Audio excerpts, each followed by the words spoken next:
Hi everyone, in this video I'll be comparing Moneyfy and MoneyManager to help you figure out which budget app is the best fit for your financial goals. Let's get started. Moneyfy has a clean, colourful interface that's super easy to use. You just tap to add expenses, perfect for beginners. MoneyManager gives a more spreadsheet style layout, which gives you detailed views but can feel a bit more complex. Both apps let you track income and expenses, but MoneyManager includes account transfers, asset tracking, and even graphs and reports.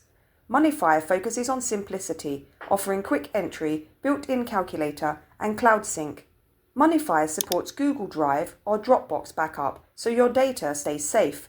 MoneyManager offers password protection, and you can also back up data locally or to the cloud, depending on the version you use. Both apps have free versions, but MoneyManager's Premium unlocks PC editing and advanced stats.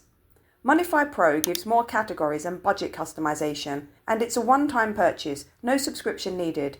Go with Moneyfy if you want a fast, easy-to-use budget app. Choose MoneyManager if you want detailed reports and deeper control over your finances. Either way, tracking your money is the first step to saving more. And that's it. You now have a clear idea of how Moneyfy compares to MoneyManager and which one might suit your budgeting needs best. If you found this video helpful, don't forget to like and subscribe. Thanks for watching, and I'll see you in the next video.